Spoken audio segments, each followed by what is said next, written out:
میرا نام علیزے ہے۔ میں نے اپنی زندگی کے حسین ترین سال بنیر کے پہاڑوں اور سرسبز وادیوں میں گزارے تھے، مگر میرا دل اسلام آباد کی روشن زندگی کے لیے دھڑکتا تھا، جہاں میرا منگیتر دانیال رہتا تھا۔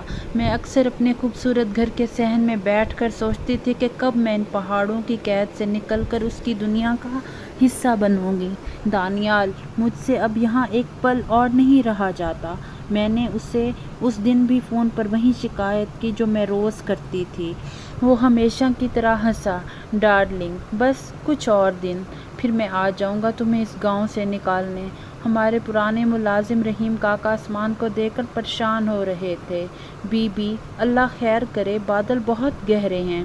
میں نے ان کی بات پر دھیان نہ دیا، مجھے یہ سب پرانے لوگوں کی وہمی باتیں لگتی تھیں۔ مگر اس رات وہ وہم ایک بھیانک حقیقت بن کر میری دنیا پر ٹوٹ پڑا۔ دریا کا غصہ ایک وحشی درندے کی طرح ہمارے گھر میں داخل ہوا۔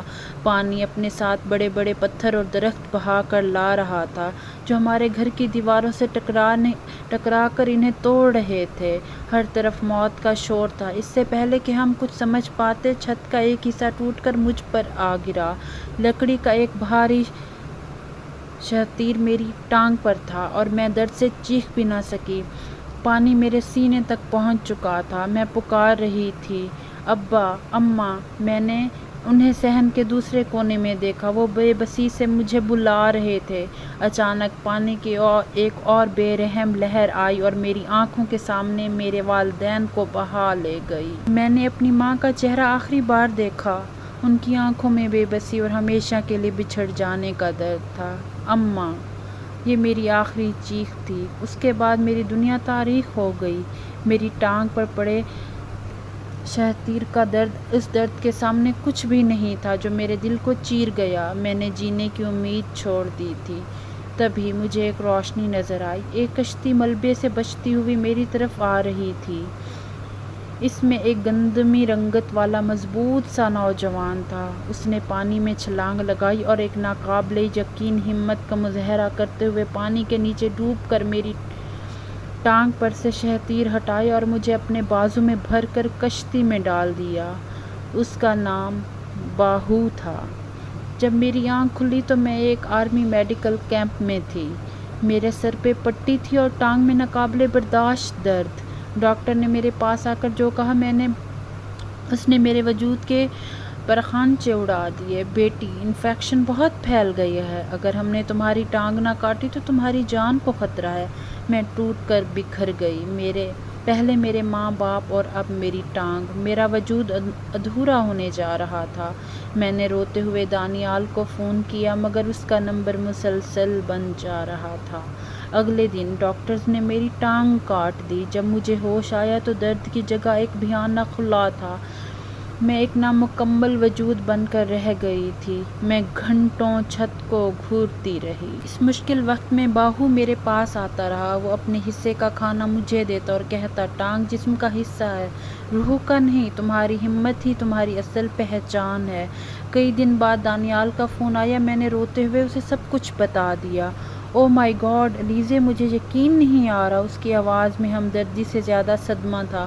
تم فکر نہ کرو، لیکن ابھی اسلام آباد سے بنیر کے سارے راستے بند ہیں۔ ہیلی کاپٹر بھی نہیں آ سکتا۔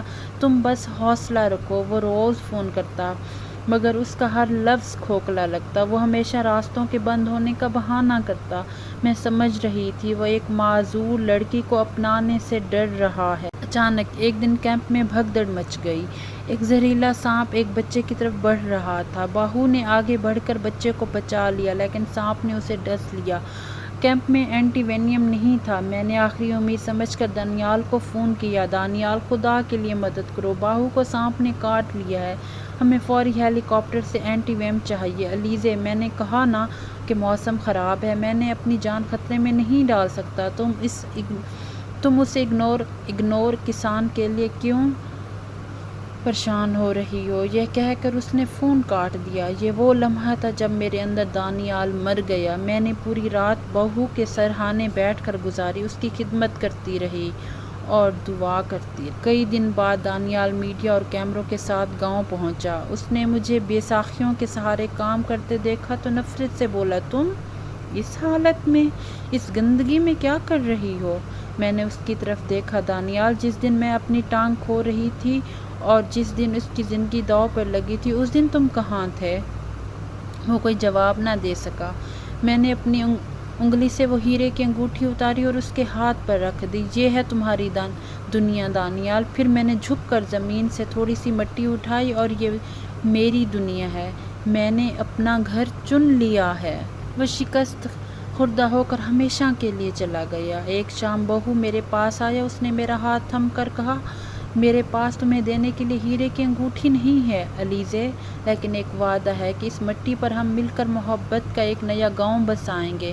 کیا تم میری زندگی کی ساتھی بنو گی؟